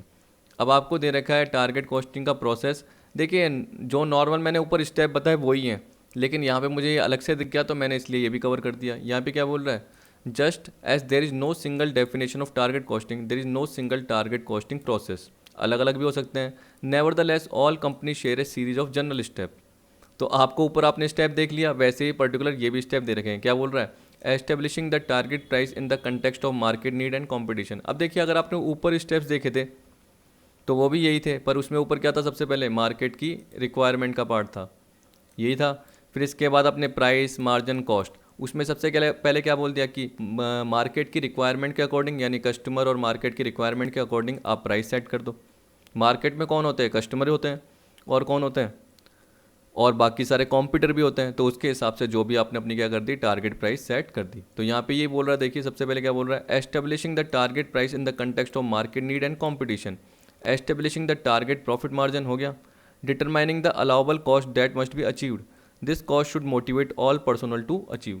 तो जो अलाउबल कॉस्ट है वो तो डिटरमिन करना, और जो एक तरीके से अनयूजेबल कॉस्ट है या किसी पर्टिकुलर प्रोसेस में फालतू में रिपीट हो रही है तो उसको आपको हटाना, वेस्टेज जो भी है उसको एलिमिनेट करना, ये बोल दिया। तो जैसे आप प्राइस में से प्रॉफिट लेस करोगे वो टारगेट कॉस्ट आपकी क्या हो जाएगी, अचीव हो जाएगी। तो इसलिए फोर्थ वाले में क्या बोल रहे हैं, डी वाले में, calculating the probable cost of current product and processes and finally establishing the target amount by which current cost must be reduced. ठीक, देखिए मेरे हिसाब से तो जनरली ये दोनों सेम ही है। यहाँ पे क्या बोलती है, probable cost of current product, तो इसका मतलब क्या है, वही टारगेट कॉस्ट आप सेट कर रहे हो। तो हर एलिमेंट को पर्टिकुलर कवर कर रहे हो, हर एलिमेंट की जो भी कॉस्ट है उसको आप टोटल करके देख रहे हो। तो ये हो गया। और फाइनली क्या कर रहे हो, एस्टेब्लिशिंग द टारगेट, लास्ट में आपने क्या कर दिया, जो प्रोबेबल कॉस्ट है इसको देखते हुए जो भी टारगेट कॉस्ट है उसको तय कर दिया, by which current cost must be reduce. तो आपको पता है कि करंट कॉस्ट तो आपकी 18,000 आ रही थी और आपने टारगेट कॉस्ट कितनी सेट कर दी, 15। तो आपको 18 से 15 में पहुँचना है, 3,000 कम करना है। Once the target cost has been calculated, companies take the following step to achieve it. अब कंपनी क्या करेगी, इन स्टेप्स को फॉलो करेगी जिससे वो अचीव कर सके। अब देखिए ये तो क्या था, एक तरीके से सेट करने का पार्ट था, ये सेट कर दिया। अब इस टारगेट को कैसे अचीव किया जा सकता है उसके आगे काम करना है। तो मैंने आपको क्या बताया था, क्रॉस फंक्शनल टीम बना देगी, जनरली एक्सपर्टीज़ वाली टीम बना देगी। तो यहाँ पे बोल रहा है establishing A cross functional team which is involve in the implementation process from the earliest design stage, ये हो गया। Using tools such as value engineering in the design process, ये आ गया, ये भी आपने पढ़ा हुआ है। तो देखिए ऊपर वाले सारे पार्ट ही दे रखे हैं, लेकिन अब मैं क्या कर सकता हूँ, क्योंकि देखिए स्टेप्स प्रोसेस ये सब दे रखे हैं तो मुझे लगा आपको बताना चाहिए, तो अब इसमें दे रखा है इसलिए बता रहा हूँ ताकि आपका सारा पार्ट कवर हो जाए। लेकिन आप देखोगे कि अगर मैंने पूरा आपको रीड कराया तो उसमें कुछ भी नहीं पार्ट है, बस आपको क्या करना है, एक सेलिंग प्राइस देखनी है एस्टिमेटेड जो कि मार्केट के थ्रू है, प्रॉफिट उसमें से आपने स्टैंडर्ड सोच लिया, और बाकी टारगेट कॉस्ट आपको अचीव करनी है। तो एक्चुअल कॉस्ट से टारगेट कॉस्ट क्या करनी है, आपको एक्चुअल कॉस्ट को रिड्यूस करना है और आपको टारगेट कॉस्ट तक पहुंचना है, ये सोचना है। तो उसके लिए आप किसका यूज़ करोगे, पर्टिकुलर स्टेप्स का यूज़ करोगे, ये बोल रहा है जो बताया अभी। फिर उसके लिए आप क्या करोगे आगे, क्रॉस फंक्शनल टीम एक ये याद रख लेना, वैल्यू इंजीनियरिंग याद रख लेना, वैल्यू एनालिसिस का पार्ट याद रख लेना, फंक्शनल एनालिसिस का पार्ट याद रख लेना। तो वो कौन करेगी, यही तो करेगी क्रॉस फंक्शनल टीम, तो जनरली ये यूज़ करेगी। इसी तरीके से बहुत सारे टूल बता दिए, कॉन्करेंट इंजीनियरिंग बता दिया, रिवर्स इंजीनियरिंग बता दिया, ये सारे आपको याद रखने हैं, ये यूज़ किए जाएंगे डिज़ाइनिंग प्रोसेस में। Pursuing cost reduction using kaizen costing once production has started, मैंने आपको ये बताया। अब देखिए आपको ये डिटेल में बाद में पता चल जाएगा, अभी आपको सोचने की जरूरत नहीं है, बस याद रखना इनिशियल स्टेज या डिज़ाइनिंग स्टेज पे क्या आता है, टारगेट कॉस्टिंग, और उसके बाद जो मैन्युफैक्चरिंग स्टेज है उस पर क्या आता है, काइजन कॉस्टिंग आपका आ जाता है, जो कि कंटिन्यूसली चलता रहता है। तो देखिए अब यहाँ पे आपको है ना एक डायग्राम दिख गया, इसमें क्या बोल दिया, वही डिफाइन द प्रोडक्ट। तो सबसे पहले आपने देखा कि कौन सा प्रोडक्ट आपको देना है, बनाना है, तो आपने मार्केट के हिसाब से बहुत सारे कॉम्पिटिटर के प्रोडक्ट देख लिए, उसके हिसाब से आपको जो प्रोडक्ट प्रोड्यूस करना है, ठीक है, कितनी क्वांटिटी रहेगी वो जनरली आपने पहले से डिसाइड कर दी। आपने टारगेट सेट कर दिया, टारगेट में जनरली आपको पता है कि आपने टारगेट क्या सेट किया होगा, सेलिंग प्राइस का टारगेट सेट कर दिया, और आपने एक डिजायर्ड प्रॉफिट सेट कर दिया। Achieve the target, maintain competitive cost, तो आप जो भी टारगेट कॉस्ट को डिसाइड कर रहे हो, टारगेट कॉस्ट को सेट कर रहे हो, टारगेट कॉस्ट को अचीव कर रहे हो, और उसको फिर क्या कर रहे हो, मेंटेन करके चलो, ये बोल रहा है। ठीक, तो देखिए और एक और देखना है, ये प्रोसेस ये यहाँ से जा रही है, यहाँ से जा रही है, यहाँ से जा रही है, और इसी से लिंक करके दे रखा है ये पार्ट, ये पार्ट।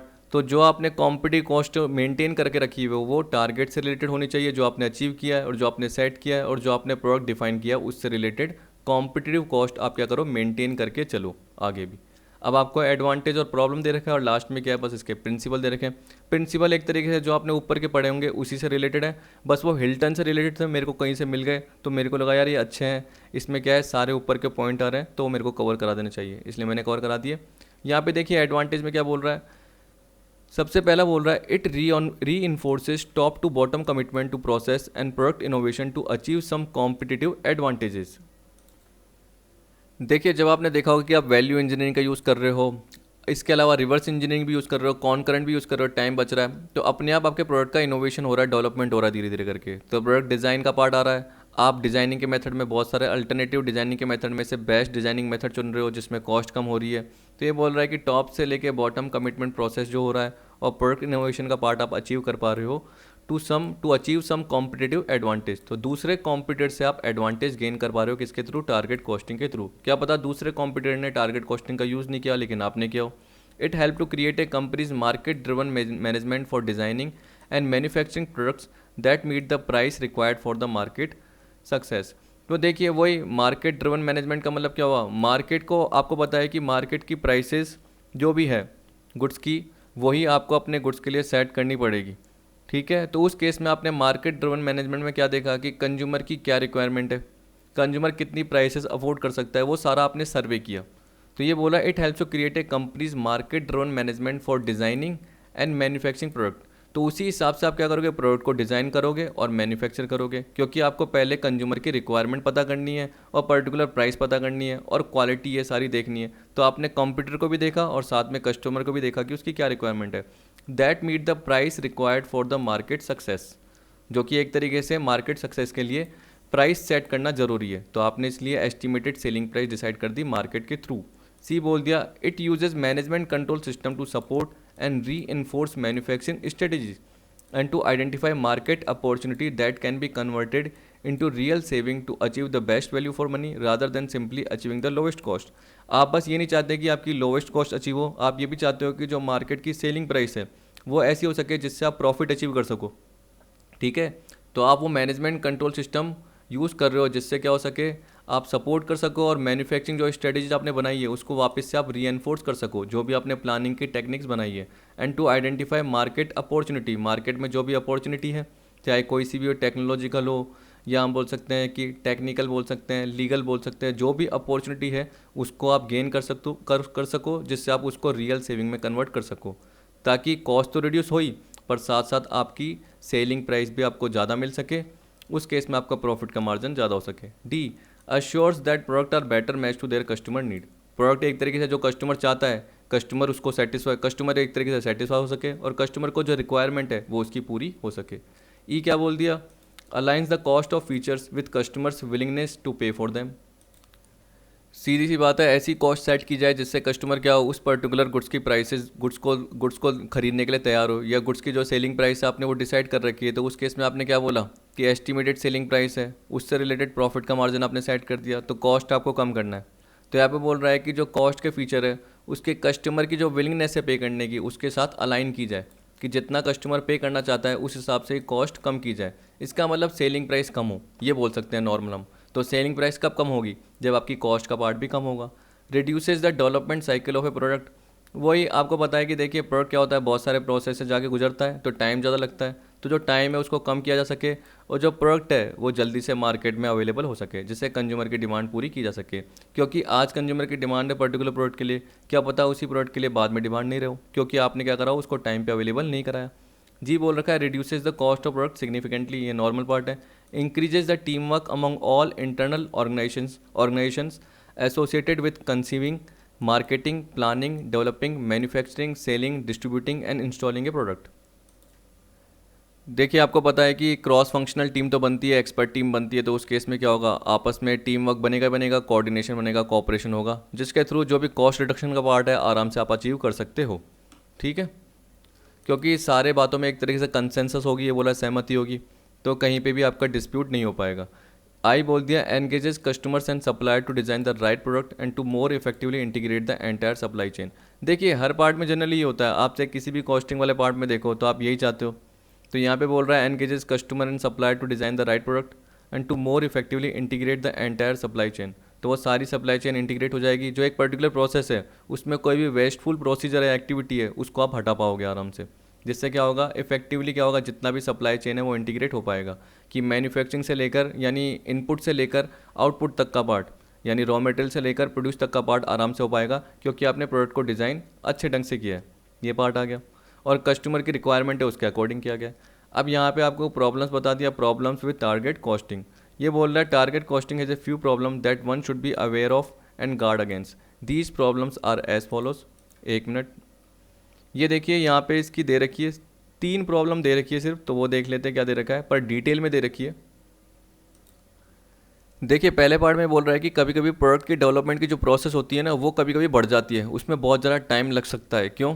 क्योंकि ये बोल रहा है कि जो आपको एक डिज़ाइन मिली, मान लो कि कोई भी पर्टिकुलर डिज़ाइन हुई जो आपने अप्लाई करी, जिसके थ्रू आपको पता चल गया कि यार इसकी कॉस्ट तो ये लग रही है इस पर्टिकुलर डिज़ाइन की, लेकिन फिर आपको क्या लग रहा है कि आगे फ्यूचर में आपको और कोई भी डिज़ाइन मिल सकती है जिसकी लो कॉस्ट होगी, तो आप बार बार क्या करते हो, नंबर ऑफ डिज़ाइंस का यूज़ करने लग जाते हो। यानी पहले एक डिज़ाइन का यूज़ करा, फिर आपको कोई और पर्टिकुलर और डिज़ाइन मिल गई जिसको आपको लगा कि वो लो कॉस्ट वाली है, फिर आप उसको यूज़ कर रहे हो। तो यहाँ पे यही बोल रखा है, the development of the process can be lengthen to a considerable extent since the design team में require a number of design iterations, मतलब डिज़ाइन रिपीटेशन बार बार करना पड़ता है, ठीक है, before it can devise low cost product. तो बहुत सारे डिज़ाइंस को बार बार आप क्या करोगे, अप्लाई करते रहोगे, जिससे आपको क्या मिल सके, एक लो कॉस्ट प्रोडक्ट मिल सके that meets the target cost. पर आप ये भी तो देखिए, अगर बार बार ट्राई करेंगे तो उस केस में क्या होगा, एफर्ट भी जाएगा, टाइम भी जाएगा, तो कॉस्ट तो तब और ज़्यादा लग जाएगी। तो कभी कभी ये भी हो जाता है, इसने बोल दिया that meets the target cost and margin criteria. This occurrence is most common when the project manager is unwilling to discontinue a design project that cannot meet its costing goal within a reasonable time frame. अगर एक time frame आपको होता है कि आपके पास है और उसके अंदर ये बोल सकते हैं कि बहुत ज़्यादा मेहनत लगी है, पर्टिकुलर बोल सकते हैं कि इतने सारे डेवलपमेंट के प्रोसेस में, डिज़ाइनिंग के प्रोसेस में, तो आप ये नहीं चाहते कि टाइम फ्रेम खत्म हो गया उसके बाद पर्टिकुलर जो भी डिज़ाइन का पार्ट हमने तय किया था उसको डिसकंटिन्यू कर दें, ऐसा नहीं है। तो आप अगर चाहते नहीं हो कि डिसकंटिन्यू का पार्ट हो तो उस केस में आप क्या करोगे, आगे और भी पार्ट सोचते जाओगे। मतलब टाइम फ्रेम अगर रीजनेबल खत्म हो गया तब भी आप ये देखना चाहोगे कि और भी आपको कोई लो कॉस्ट डिज़ाइन मिल जाए, तब जाके आप उस पर्टिकुलर प्रोडक्ट को बनाने के कर लोगे या प्रोडक्ट को मॉडिफिकेशन करने की कर लोगे, ये बोल रहा है। Usually if there is no evidence it is better to either drop a project और at least shelve it for a short time and then try again on the belief that new cost reduction method or less expensive metal will be available in the near future that will make the target cost and achievable। देखिए अगर आपने target cost सोची लेकिन उससे ज़्यादा ही cost आ रही है, तो क्यों आ रही है? क्योंकि आपको लो कॉस्ट से रिलेटेड कोई प्रोडक्ट अवेलेबल नहीं हो रहा, मेटेरियल अवेलेबल नहीं हो रहा, या आपने जो डिज़ाइन सोची थी उसके अकॉर्डिंग जो भी मेटेरियल है वो मार्केट में अवेलेबल ही नहीं है। तो आप शॉर्ट टाइम के लिए थोड़ा बैठ जाइए, ये बोल रहा है, या आप या तो ड्रॉप कर लीजिए वो पर्टिकुलर प्रोजेक्ट को क्योंकि मेटल अवेलेबल ही नहीं हो रहा, या थोड़े टाइम के लिए छोड़ दीजिए और जब आपको मार्केट में अवेलेबल होगा या लेस एक्सपेंसिव मेटल अवेलेबल होगा तब जाके क्या करो, उस पर्टिकुलर प्रोडक्ट को खरीद लो, जिससे आपकी जो भी टारगेट कॉस्ट है वो अचीव हो जाएगी। ये पर्टिकुलर बोल रखा है। तो ये प्रॉब्लम होती है जनरली, जो आप सोचते हो डिज़ाइन के हिसाब से कभी कभी वो मेटल आपको अवेलेबल नहीं होता। A large amount of mandatory cost cutting can result in finger Poynting in various parts of the company, especially if employee in one area feel they are being called on to provide a disproportionately large part of the saving। देखिए इसमें generally मैं ये बोल सकता हूँ कि अलग अलग डिपार्टमेंट है, जैसे परचेज डिपार्टमेंट हो गया, प्रोडक्शन डिपार्टमेंट हो गया। तो अगर आप सिर्फ एक ही डिपार्टमेंट को बोल रहे हो, जैसे प्रोडक्शन डिपार्टमेंट का क्या बोल रहे हो कि आपको कॉस्ट को अल्टर करना है, यानी कॉस्ट को सेव करना है, और परचेज डिपार्टमेंट को कुछ नहीं बोल रहे कि आपको इतना नेगोशिएट करने की ज़रूरत नहीं है, तो तब जाके डिफ़िकल्टी हो जाएगी कि प्रोडक्शन डिपार्टमेंट क्या बोलेगा, सिर्फ हमको ही बोला है और इस डिपार्टमेंट को नहीं बोला, तो उस केस में कोऑर्डिनेशन नहीं रहेगा, ठीक है। और सामने वाला एक तरीके से जो प्रोडक्शन डिपार्टमेंट में इन्फ्लुएंस हो जाएगा कि बस हमारे लिए ही बोला गया, हमको काम बोला गया, इसको बोला ही नहीं गया, ऐसे भी हो सकता है। तो यहाँ पे फॉर एग्जांपल में ये बता रखा है, the industrial staff will not be happy if it is required to completely alter the production layout in order to generate cost saving, यानी इनको ही बोला गया है। while the purchase staff is not required to make any cost reduction through supplier negotiation। इसका मतलब क्या है, purchase staff को सप्लायर को नेगोशिएशन करने की जरूरत नहीं है, वो उनके ऊपर है करे या ना करे, तो उनको कोई कॉस्ट रिडक्शन करने की जरूरत नहीं है। सारा काम किसको सौंप लिया, इंडस्ट्रियल स्टाफ को, मतलब प्रोडक्शन से रिलेटेड पार्ट को, उनको ही एफर्ट करने की जरूरत है, परचेज डिपार्टमेंट को एफर्ट करने की जरूरत ही नहीं है। तो ये गलत हो गया, एक तरीके से वो खुश नहीं रहेंगे। Avoiding this problem require strong interpersonal and negotiation skills on the part of the project manager। तो जो प्रोजेक्ट मैनेजर है वो एक तरीके से इंटरपर्सनल उसके पास स्किल होनी चाहिए या नेगोशिएशन की स्किल होनी चाहिए ताकि वो दोनों पार्टीज़ को मना सके। अब आपको बोल रखा है C, a design team having representatives from the number of department can sometimes make it more difficult to reach a consensus on the proper design because there are too many opinions regarding design issue। देखिए expert team आ गई, marketing आ गई, support आ गई, sales आ गई, finance आ गई, HR आ गई, production की team में से कोई आ गया एक्सपर्ट, तो ये सारे मिलकर क्या करते हैं, अपनी ओपिनियन देते हैं। अब क्या पता ये पर्टिकुलर एक ओपिनियन या प्रॉपर सॉल्यूशन पे नहीं पहुंच सके, और लास्ट में पहुंचे भी तो उस केस में अगर हम बोल सकते हैं बहुमत से पहुंचे, तब भी क्या हो सकता है कि क्या पता जब एक्चुअल में डिसीजन आए तो वो गलत हो जाए। फिर सामने वाले क्या बोलेंगे, जो नहीं पहुंचे थे या जिन्होंने ज़बरदस्ती सहमति दी थी या कंसेंसस दी थी, वो बाद में क्या बोलेंगे कि हमने आपको बोला था इस तरीके से अप्रोच करो, आपने नहीं करी। तो ये बोला for every problem area outline above the proper solution is retaining strong control over the design team. तो मतलब एक टीम लीडर होना चाहिए अच्छा, जो कि क्या कर सके, टीम को मैनेज कर सके। Which call for a good team leader, this person must have a very good knowledge of the design process, good interpersonal skill, ताकि वो आपस में सारे जो भी पर्सन है, सारे टीम मेंबर उनके साथ बात कर सके, and a commitment to staying within both time and cost budget for a design project. और साथ में ये भी कि उसको सारी नॉलेज तो है, और जो भी पर्टिकुलर प्रोजेक्ट की डिज़ाइन बनानी है वो कॉस्ट के अकॉर्डिंग और टाइम के अकॉर्डिंग मैनेज कर सके। ये सारा पार्ट इसमें दे रखा है। अब देखिए ये तो एक्स्ट्रा फीचर थे, या अगर आप ऊपर ऊपर भी पॉइंट पढ़ेंगे तो आपके आ जाएंगे, तो इतना आपको देखने की ज़रूरत नहीं है, प्रॉब्लम्स का पार्ट नहीं आएगा। लेकिन इसके अलावा जितने भी ऊपर मैंने बताया पॉइंट वो तो आपको देखने की ज़रूरत पड़ेगी, ठीक है। अब देखिए की प्रिंसिपल बोल रहा है, तो की प्रिंसिपल अगर आप पढ़ेंगे तो आपको सिंपल लगेगा। सबसे पहला पार्ट क्या बोल रहा है, ये बोल रहा है according to Hilton target costing involve 7 की प्रिंसिपल। पहला क्या, प्राइस लेड कॉस्टिंग। अब इसमें मैंने आपको बताया था कि सबसे पहले टारगेट सेलिंग प्राइस डिसाइड होती है, उसके बाद क्या होता है, प्रॉफिट मार्जिन डिसाइड होता है, उसके बाद क्या होती है, टारगेट कॉस्ट पता चल जाती है, जो कि हमें क्या करनी पड़ती है, मेंटेन करनी पड़ती है। जो भी एक्चुअल कॉस्ट है उससे रिड्यूस करनी पड़ती है, किसको, टारगेट कॉस्ट तक पहुंचना पड़ता है। जनरली ये बताया था मैंने, और ये भी बताया था कि कॉस्ट प्लस प्राइसिंग में क्या होता है, जो ट्रेडिशनल ऑर्डर होता है उसमें क्या होता है, सबसे पहले आपकी कॉस्ट होती है, फिर उसके बाद प्रॉफिट होता है, और उसके बाद आपकी सेलिंग प्राइस का पार्ट निकल के आ जाता है कि कॉस्ट में हमने एक प्रॉफिट जोड़ा स्टैंडर्ड, उसके हिसाब से हमारी सेलिंग प्राइस निकल के आ गई। अगर कॉस्ट बढ़ेगी तो सेलिंग प्राइस भी बढ़ेगी, जबकि टारगेट कॉस्टिंग में क्या है, उल्टा है। तो ये पार्ट पढ़ के देख लेना, आपको पता चल जाएगा। फिर आपको बोल रहा है फोकस ऑन कस्टमर, क्योंकि देखिए इतना टिपिकल नहीं है। अब फोकस ऑन कस्टमर भी आपने ऊपर पढ़ा, जब आपने प्रोसेस या स्टेप वाले पार्ट में पढ़ा था तो उसमें बोल रखा था to be successful at the target costing management must listen to the company's customer, कि वो कौन सा प्रोडक्ट चाहते हैं, उसमें क्या फीचर होने चाहिए। एक मोबाइल कंपनी जनरली यही देखती है कि कस्टमर की क्या क्या रिक्वायरमेंट है। तो कभी कभी कई कंपनीज क्या करती है, गेमिंग वाले मोबाइल्स निकाल लेती है, लेकिन कुछ सेगमेंट्स को गेमिंग वाले मोबाइल पसंद नहीं है, तो कभी कभी क्या करती है, वो ऐसा मॉडल भी निकालती है जिसमें गेमिंग की इतनी ज़्यादा रिक्वायरमेंट नहीं है, और पर्टिकुलर इतने मैं बोल सकता हूँ कि टिपिकल प्रोसेसर की या जो एफिशिएंट प्रोसेसर है उसकी ज़रूरत नहीं होती, उन्हें कैमरा क्वालिटी चाहिए होती है, तो कैमरा से रिलेटेड रिक्वायरमेंट निकाल के देती है। कभी कभी 48 मेगापिक्सल ये सब बोल दिया। How much are they willing to pay for a certain level of product quality, ठीक। तो अब आपको पता है कि एक पर्टिकुलर मोबाइल कभी कभी आपको महंगा लगने लग जाता है, क्यों, क्योंकि पहले कंपनी क्या करती थी 10,000 12,000 में ही देती थी, अब उसने अगर उसमें 2 फीचर बढ़ा दिया और बोल दिया 25,000, तो आपको महंगा लगने लग जाएगा। तो वो certain level of product quality maintain की है या नहीं की, उसके हिसाब से कंज्यूमर पे करना चाहेगा या नहीं करना चाहेगा।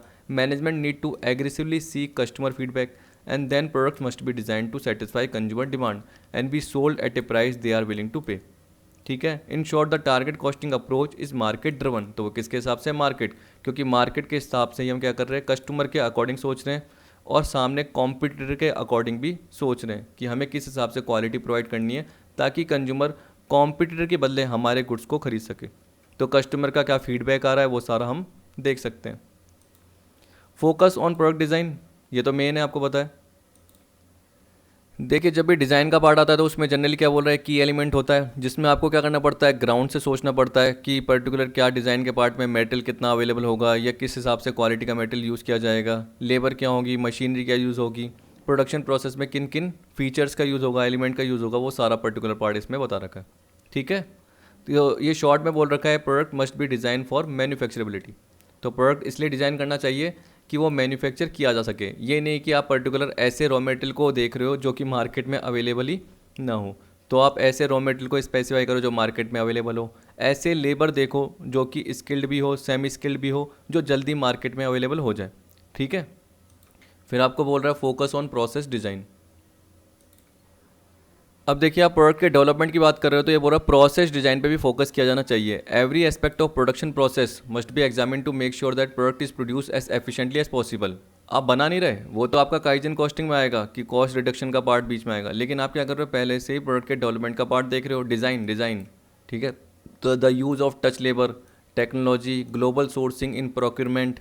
इसका मतलब अगर मटेरियल को हम रख रहे हैं या मटेरियल को मंगा रहे हैं तो उस केस में ग्लोबली भी मटेरियल अवेलेबल हो सकता है, क्या पता बाहर से मंगा रहे हैं तो आपको सस्ता मिले, चीप मिले रॉ मटेरियल, और क्वालिटी भी अच्छी हो। And every aspect of the production process must be design with the products target cost in mind. तो आपके पास टारगेट कॉस्ट आपके माइंड में रखी हुई है कि टारगेट कॉस्ट आपको पता है कि कितनी आपको कितनी आपने डिसाइडेड की हुई है, उसके हिसाब से आप क्या करोगे, प्रोडक्शन प्रोसेस को देखोगे।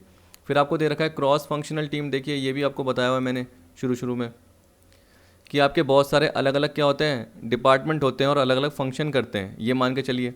तो फंक्शन से रिलेटेड जो भी एक्सपर्ट पर्सन होगा वो सारे आपस में मिल जाएंगे और उसके बेसिस पे क्या करेंगे, एक टीम बना लेंगे, जिसको मैंने क्या बताया, एक्सपर्ट टीम बोल सकते हो, टास्क फोर्स टीम बोल सकते हो, स्पेशल प्रोजेक्ट टीम बोल सकते हो, वो सारा पार्ट आ जाएगा। मैन्युफैक्चरिंग ए प्रोडक्ट एट और below its target cost require the involvement of people from many different function in an organization बोल दिया, जैसे market research, sales, design engineering, procurement, production engineering, production scheduling, material handling and cost management. देखिए इतने सारे बोल दिए। Individual from all these diverse areas of expertise can make key contribution to the target costing process, क्योंकि मैंने क्या बताया, वो अपने आइडियाज़ देंगे, वो अपनी एक्सपर्टीज शेयर करेंगे, ये बोल दिया।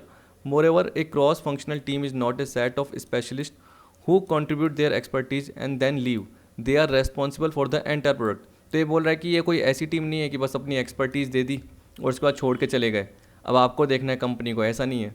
ये रेस्पॉन्सिबल होते हैं एंटायर प्रोडक्ट के लिए, क्योंकि ये कंपनी के अंदर से ही होते हैं, बाहर से नहीं बुलाए गए हैं, याद रखना। ये रिसर्च डिपार्टमेंट का, सेल डिपार्टमेंट का, इंजीनियरिंग का हो गया, प्रोक्योरमेंट हो गया, प्रोडक्शन इंजीनियरिंग डिपार्टमेंट हो गया, ये जितने अलग अलग डिपार्टमेंट हो गए मान के चलो, या अलग अलग फंक्शन हो गए, उनसे रिलेटेड एक्सपर्टीज को बुलाया जाता है और लास्ट में अगर प्रोडक्ट की कॉस्ट नहीं आ पाती तो उनको ही रेस्पॉन्सिबल ठहराया जाता है। अब आपका आ गया लाइफ साइकिल कॉस्ट, क्योंकि आपको बताया कि टारगेट कॉस्टिंग के थ्रू लाइफ साइकिल कॉस्ट को मेंटेन किया जा सकता है। क्योंकि देखिए आप क्या कर रहे हो, प्रोडक्ट डिज़ाइन करते समय, प्रोडक्ट को डेवलप करते समय शुरू में सारा टेस्टिंग का पार्ट भी देख रहे हो कि डिज़ाइन का पार्ट क्या रहेगा, प्रोडक्ट की डिज़ाइन का, प्रोडक्ट की प्लानिंग कैसे होगी, कॉन्सेप्ट क्या होगा, वो सारा पार्ट आ गया। कैसे टेस्टिंग की अप्रोच रहेगी, यानी प्रोडक्शन टेस्ट रन कैसे होगा, ठीक है, डिस्ट्रीब्यूशन कैसे होगा, वो सारा पार्ट इसमें बता दिया। तो ये बोला in specifying a products target cost, analyst must be careful to incorporate all the products life cycle cost. These include the cost of product planning and concept design, preliminary design, detail design, testing, production का part आ गया, distribution and customer service. देखिए सारा part शुरू में आपने decide कर दिया, तो आपने वो डिज़ाइनिंग के एलिमेंट में ही सारा पार्ट पहले ही देख लिया। Traditional cost accounting system have tended to focus only on production phase, have not paid enough attention to the products other life cycle cost. ये जनरली ये बोलना चाहता है कि जब आपने शुरू में क्या करा, प्रोडक्शन किया, तो प्रोडक्शन फेज को ही कवर किया किसमें, ट्रेडिशनल में, जबकि जो टारगेट कॉस्टिंग है उसमें पूरी लाइफ साइकिल को कवर किया जाता है। तो यहाँ पे देखिए सारे पार्ट को कवर किया गया है, डिटेल डिज़ाइन को, टेस्टिंग को, प्रोडक्शन को, डिस्ट्रीब्यूशन को, कस्टमर सर्विस को। तो ये बोल रहा है कि अदर लाइफ साइकिल कॉस्ट को भी इसमें कवर किया जाता है, जो कि ट्रेडिशनल में कवर नहीं किया जाता। फिर लास्ट में आ गया वैल्यू चेन ओरिएंटेशन। देखिए इसमें जनरली वही है जो मैंने वैल्यू इंजीनियरिंग इसका पार्ट बोला। तो ये बोल रहा है कि कभी कभी जो प्रोजेक्ट की कॉस्ट होती है नए प्रोडक्ट की, वो टारगेट कॉस्ट से ज़्यादा हो जाती है, तो तब एफर्ट क्या किया जाता है, जो भी नॉन वैल्यू एडेड कॉस्ट है जो कि आपकी कॉस्ट में जुड़ चुकी है नए प्रोडक्ट की, उसको कैसे एलिमिनेट किया जा सके, जिससे जो प्रोजेक्टेड कॉस्ट है कि आगे जब भी हम क्या करेंगे नए प्रोडक्ट को बनाएंगे, उससे रिलेटेड जो भी प्रोजेक्टेड कॉस्ट हमने सोची है, क्योंकि प्रोजेक्टेड कॉस्ट आपकी ज़्यादा हो गई है टारगेट कॉस्ट से। क्यों? क्योंकि उसमें नॉन वैल्यूएबल पार्ट बहुत सारे ऐड हैं, नॉन फंक्शनल जो पार्ट है जो हमें रिक्वायरमेंट ही नहीं है, या हमारे सिस्टम में उसकी रिक्वायरमेंट है ही नहीं, ज़रूरत ही नहीं है, तो उसको हमें हटाना पड़ेगा। Then efforts are made to eliminate non value added cost to bring the project cost down. In some cases a close look at the company's entire value chain can help managers identify opportunities for cost reduction. तो ये बोल रहा है कि कभी कभी क्या होता है, कंपनी की एंटायर वैल्यू चेन को क्लोज लुक करना पड़ता है, मतलब डिज़ाइनिंग, मैन्युफैक्चरिंग, पूरे प्रोसेस, पूरे सिस्टम्स को देखना पड़ता है किसको, मैनेजर को, ताकि मैनेजर को कोई ना कोई अपॉर्चुनिटी पता चल जाए कि हाँ यार इस प्रोसेस में कॉस्ट रिडक्शन करना है। तो इसलिए बोल रहा है कि ये सारा पार्ट आपका कवर हो गया। लास्ट में बस ये बोल रखा है कि टारगेट कॉस्टिंग कॉमन प्रैक्टिस है जापान में, जहाँ पे markets are extremely competitive, homogeneous product है, कॉम्पिटिटिव मार्केट है, मैंने आपको बताया। The market determines the price of product and there is a little opportunity for the individual organization to set prices. मैंने आपको बताया था कि प्राइस को कंट्रोल नहीं किया जा सकता किसी भी इंडिविजुअल कॉम्पिटिटर के थ्रू या कंपनी के थ्रू, क्योंकि मार्केट के थ्रू प्राइसेस सेट होती है, मार्केट की डिमांड और सप्लाई के फोर्सेस के थ्रू, क्योंकि कंपटीशन ज़्यादा है, होमोजेनियस प्रोडक्ट है। तो सारी की सारी जो कंपनीज है वो क्या है, प्राइस टेकर है, न कि प्राइस मेकर। इसलिए वो किसको कंट्रोल कर पाएगी, कॉस्ट को कंट्रोल कर पाएगी। Therefore controlling cost is extremely important. तो उस केस में टारगेट कॉस्ट जरूरी है। लास्ट में ये बोल दिया। तो देखिए आपका सारा पार्ट खत्म, और इसमें मैंने ज़्यादातर आपको पार्ट कवर कराया है, तो आप बस ऊपर ऊपर पॉइंट देखना, और जैसे मैंने बोल दिया कि डिज़ाइन से रिलेटेड एलिमेंट का पार्ट इसमें कवर कर लेना, या जैसे स्टेप्स प्रोसेसेस दे रखे हैं वो कवर कर लेना। एडवांटेज इतने कवर करने की ज़रूरत नहीं है, क्योंकि वो नॉर्मल वैसे ही समझ में आ जाते हैं। प्रॉब्लम भी कवर करने की ज़रूरत नहीं है, की प्रिंसिपल कवर करोगे तो सारा पार्ट आपका कवर हो जाएगा, क्योंकि देखिए इसमें प्रोडक्ट डिज़ाइन का पार्ट भी आ गया, प्रोसेस का भी आ गया, और शुरुआत में जो हमने पढ़ा था कि प्राइस लेट कॉस्टिंग, इसका मतलब क्या है, सबसे पहले आप सेलिंग प्राइस डिटरमिन करोगे, फिर कॉस्ट, फिर प्रॉफिट का पार्ट देखोगे, फिर जाके आपकी टारगेट कॉस्ट डिटरमिन होगी। जबकि ट्रेडिशनल में क्या होता है, सीधा पार्ट होता था, पहले कॉस्ट, फिर उसके साथ प्रॉफिट, फिर सेलिंग प्राइस। तो इसलिए ट्रेडिशनल से अच्छी है ये टारगेट कॉस्टिंग, हम बोल सकते हैं। ठीक, क्रॉस फंक्शनल आ गया इसमें पार्ट, लाइफ साइकिल कॉस्ट आ गया, वैल्यू चेन ओरिएंटेशन मतलब मान के चल लेना वही वैल्यू इंजीनियरिंग का पार्ट आ गया, रिवर्स इंजीनियरिंग आ गया। ठीक, मैंने आपको कॉन्करेंट इंजीनियरिंग बोला था वो आ गया, फंक्शनल एनालिसिस का पार्ट आ गया। मतलब एक तरीके से आप क्या कर रहे हो, साथ साथ एवोल्यूट करते जा रहे हो कि शुरू में जो भी प्रोडक्ट की डिज़ाइन होगी या डेवलपमेंट का पार्ट होगा उसके थ्रू कितनी कॉस्ट इंकर होगी, तो उसके अंदर जो भी नॉन फंक्शनल या नॉन वैल्यूएबल पार्ट है उसको आपको एलिमिनेट करना पड़ेगा, तो वो वैल्यू चेन में आ जाएगा। ठीक, तो इस तरीके से आपका सारा पार्ट हो गया। आई होप आपको वीडियो पसंद आई होगी। वीडियो देखने के लिए थैंक यू।